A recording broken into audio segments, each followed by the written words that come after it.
Welcome to Ugly Truck. Today we're starting a new project. It is a 1985 Chevrolet C10 Silverado. This truck is pretty sweet overall. It's got some rough spots, but the guy's taking really good care of it. It's really solid, and it is ready for a little upgrade.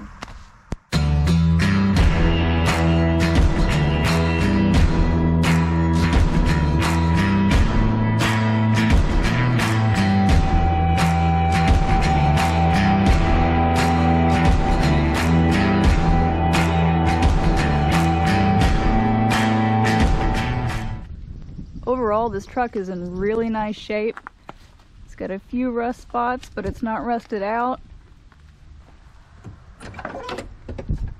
On the interior, it's got all the bells and whistles, power windows, power door locks, AC. It's taken pretty good care of it. The seat's still in really good shape. It's got some carpet over the original carpet. That looks like brand new in there.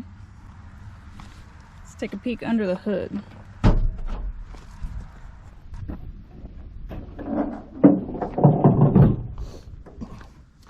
Alright, so let's see what kind of problems we have here. This is a 305 cubic inch small block Chevy. They started making these somewhere around 1977, I think. They made them because of the oil embargo, if I remember right. They were trying to make a economical V8 engine. And this is the 305 is what they came up with. It's virtually the same engine as the small block 350, but it's got a smaller piston bore in it, which brings it down to 305 cubic inches. This truck is a 1985, and on top of the oil embargo in the 70s, they passed the Clean Air Act in the early 80s, and they started adding a bunch of emissions to them also after that. So these trucks were real low horsepower, and they just have gobs and gobs of emissions on them. This is the first one that I've never seen the air filter not turned upside down on it for extra horsepower. That would get you at least an extra 30 horsepower. You'd have to put a shorter element on it sometimes if it wouldn't clear the hood, but most of the cars that you worked on back then, they would have that flipped upside down. And what's crazy about this truck, we worked on it a few months ago, but it virtually has all of the emissions still on it from 1985.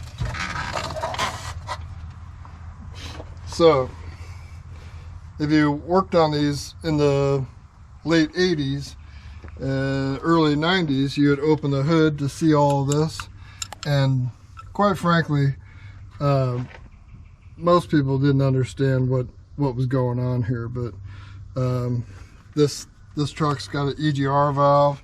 It has a smog pump that runs fresh air. It pumps it down to the catalytic converter. It's got what was the first quadrajets that had a mixture control solenoid on them. So it was the beginning of cars being computerized, and it was just a few years later in the Chevy truck where they started coming out with a fuel injection on them, or a throttle body injection. So, but the problem with this engine is this customer, he loves this truck, and he loves to drive it, and we're going to make it drivable. So we're going to put a LS 5.3 liter in it, and a 4L60E transmission in it. So it's going to get a big horsepower gain, and it's going to have a overdrive transmission in it. So he's gonna really love driving this truck. It makes a big difference doing that. We're also gonna it hasn't had air conditioning in it in a long time, so we're gonna make sure it's got air conditioning for him. So we'll pull it into the shop and we'll get to pulling this engine out and getting ready to put a LS in it.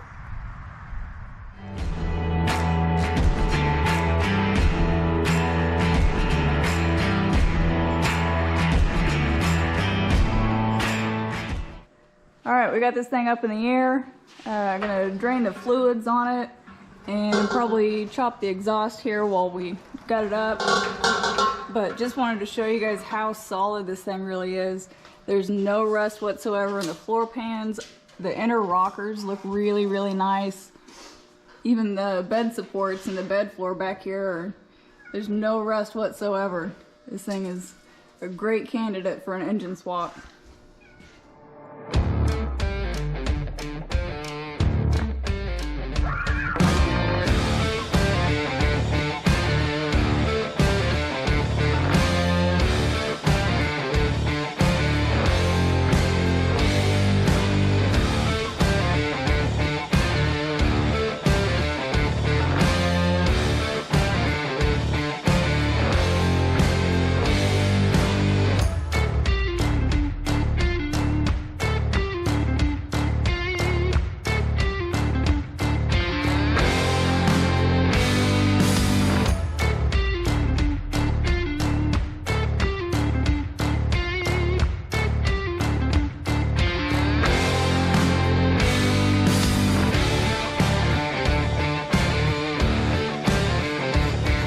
Not official until I squirted everything with WD-40.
Forgot how heavy those are.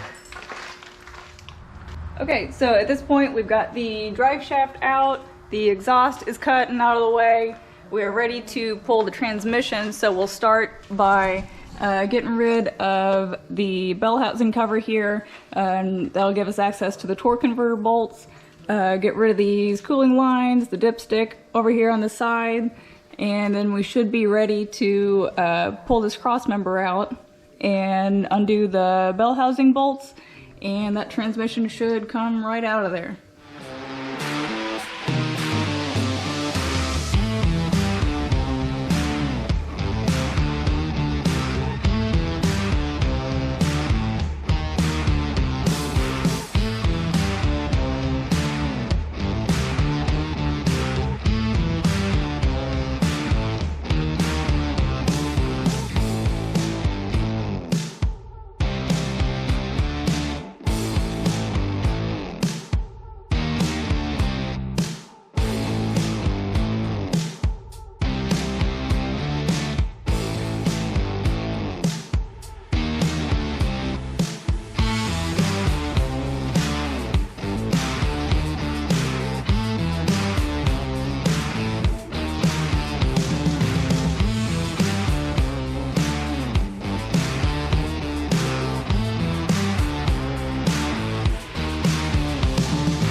so we're working on getting everything undone from the bottom of the engine. I'm going to undo the power steering lines going to the power steering pump, and I'm going to cut the fuel line that's going to the fuel return, and I already have the lower radiator shroud unbolted. So once I have those done, we should be able to lower the truck down and do everything from the top and lift the engine out of it.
Okay, so we got everything done underneath the truck. We went ahead and pulled the fuel tanks just so we can get started on figuring out what we're going to do for fuel pumps. So we are ready to start unhooking everything from the top here. What are we going to start on? We'll get the radiator out of here, and we'll just start pulling the wiring and the hoses away from around the motor and hook a chain onto it and lift it out of here. Let's do it.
we're at the point where we've got everything out of the truck that's going to come out.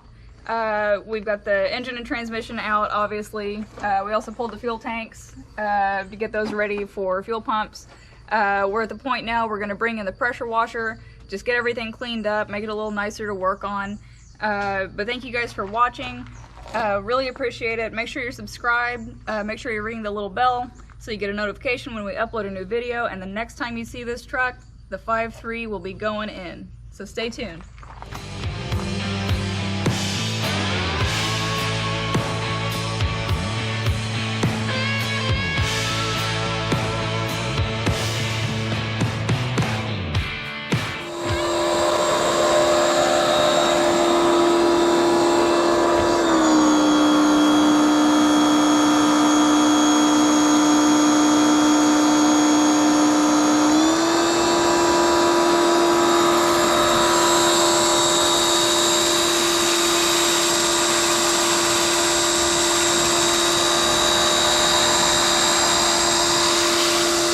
Can you drop it? Hey, can you bring it back and drop it? There, drop it.